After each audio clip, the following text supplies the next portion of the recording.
Here are some of the errors that our app has. First, the title of the page does not change on changing the fragment. So this is our app and this is the title.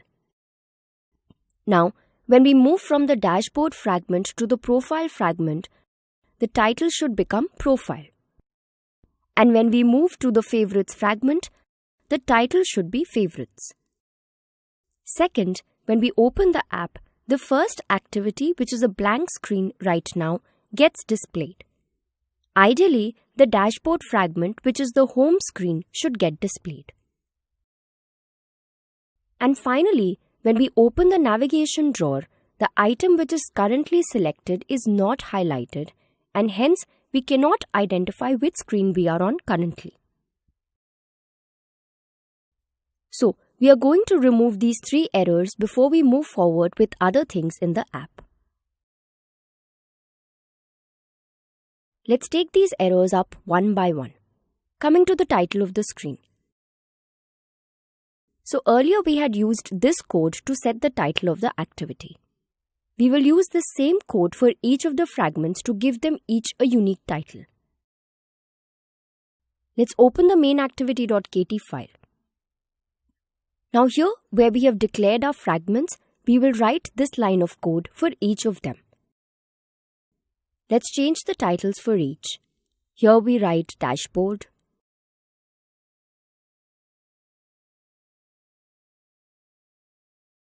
Here favorites, profile, and about app. Done. Now let's run the app and see the results. Clicking on the dashboard fragment, and yes, it has its own title. Going to profile now, and yes, a new title. Great. Okay, so this error is checked and we have resolved it. 2 more to go, guys. Okay, so we want to open the dashboard fragment when we open the activity, right?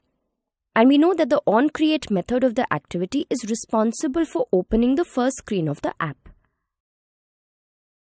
So we can simply go here to the onCreate method and we will add the transaction code for opening the dashboard fragment here.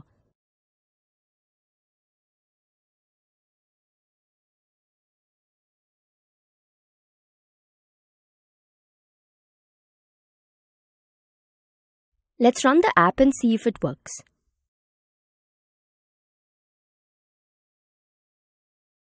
We open the app and get the dashboard fragment as the first screen. Now, coming back to the code we just added, we can make this code neater.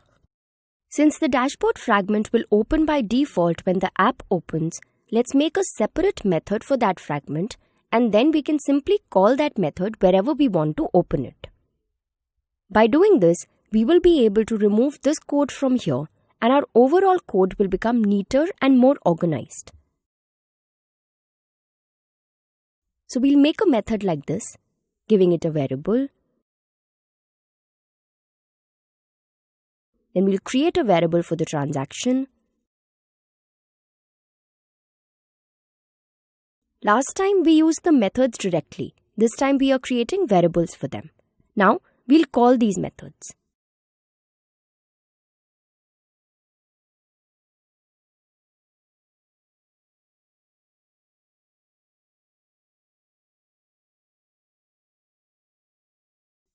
Then we'll go ahead and remove this code since we have made a function for it.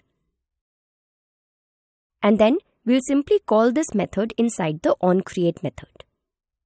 Another thing that you should notice here is that we are making all our methods inside the main activity class. This is very important. To validate this, you can place your cursor at this last curly brace here, and it suggests that this brace is closing the class. So we know that all these methods are inside the class. Make sure you also do the same and make your functions inside the main class, else your code will turn red and show an error. Now let's run the app.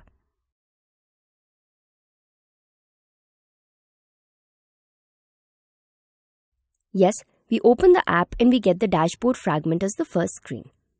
Now let's open the favorites fragment. But when we press the back button, the fragment changes, but not the title. Although, when we click here on a new fragment, the fragment and its title both change. Which means that we need to work better on the back press buttons functionality. So let's go here, and first of all, we will remove the add to backstack method from all the fragments.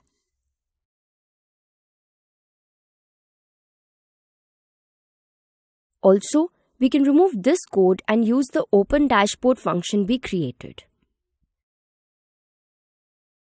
Coming back to the backpress functionality, inside an activity there is a method called the onBackPressed, which is used to handle the functionality of the backpress. We'll implement that method here in the main activity.kt file.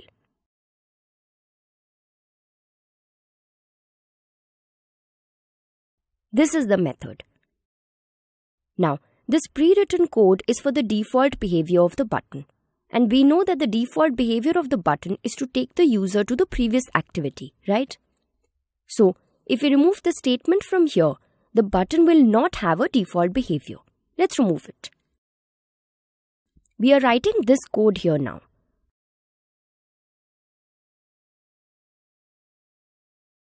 Hold on, we'll explain what we did.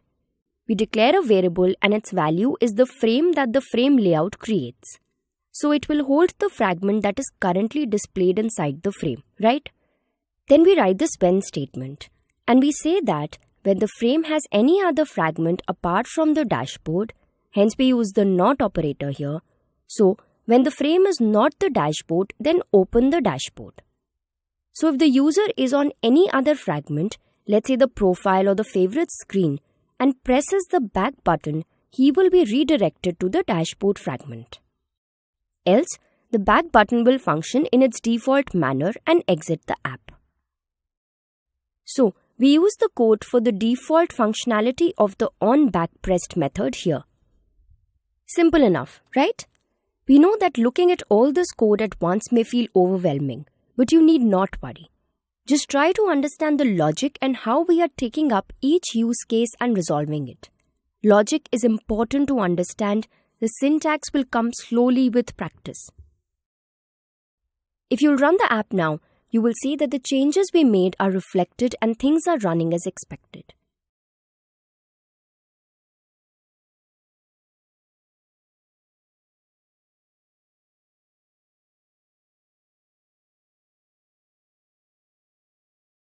So we have resolved this error as well, the last error now.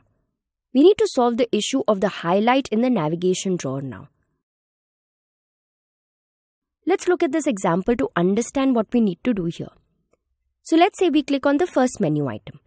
At this moment, this menu item will be referred to by the word it in the code. For highlighting this menu item, we can simply select or check the item when it is clicked. The code for this will be it.isChecked and we can set it to true. Now let's say we click on this menu item 2. The menu item 1 will then become previous menu item and the menu item 2 will be referred to by it. Now, for changing the selection of the menu items, we can simply uncheck the menu item 1 and check the menu item 2. Simple enough? Let's see the code for this now. So the current menu item on which we click is already provided to us by the keyword it inside this block. Now let's go ahead and declare a variable for the previous menu item. Done. Now inside the click listener, we will write this code for the checking and unchecking of the menu items.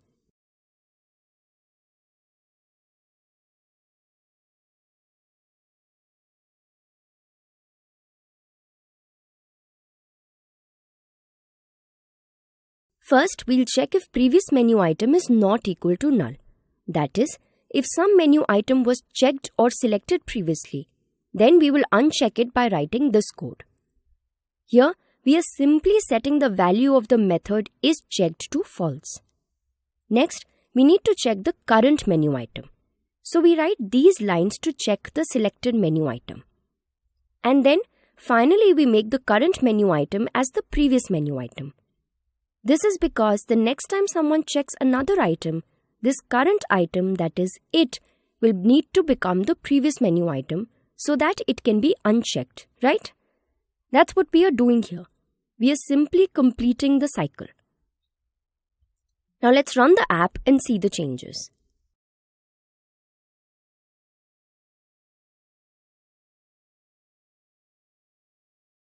We open this item and then go back to the navigation drawer and check.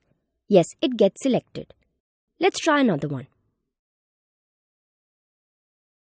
Yes, it's working fine.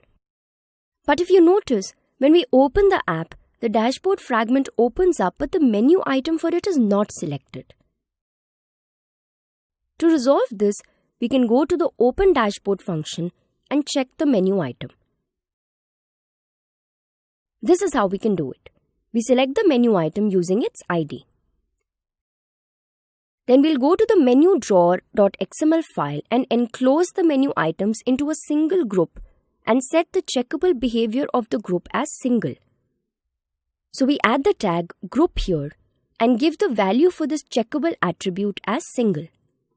Make sure you add the closing tag for group at the end of all the item tags just above the closing menu tag. What this does is that it groups the menu items together, and using this checkable behavior, only one menu item will be selected at a time. Let's run the app and check once.